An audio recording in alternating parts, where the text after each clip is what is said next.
Understanding wet and slimy, a guide to English phrases.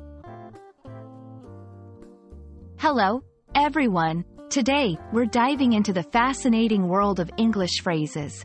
Specifically, we'll explore the meaning and usage of wet and slimy. These words often pop up in various contexts, and understanding them can really enhance your English skills.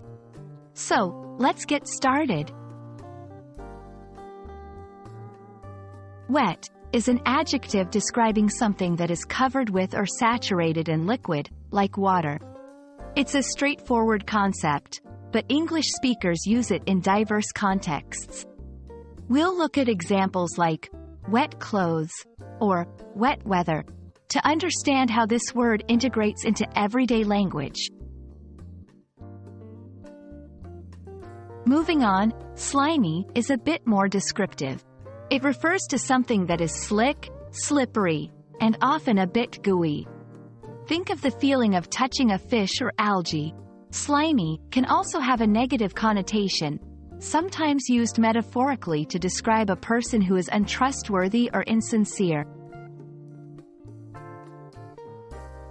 In this section, we'll craft sentences using wet and slimy. This practice will help you get a feel for how these words function in everyday communication. We'll cover sentences like, the ground was wet after the rain, and the slug's trail was slimy. It's also useful to know similar phrases and synonyms. For wet, words like damp or moist can be used. For slimy, synonyms might include slippery or gooey. Understanding these will expand your vocabulary and help you find the right word for every situation.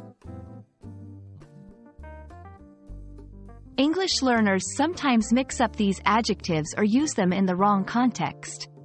We'll highlight some common mistakes and clarify how to avoid them. This will ensure you're using wet and slimy correctly and confidently. Thank you for joining me on this linguistic journey. I hope this video has shed light on the phrases wet and slimy, and that you feel more comfortable using them in your daily English conversations. Keep practicing, and don't be afraid to get your feet wet with new phrases. See you next time.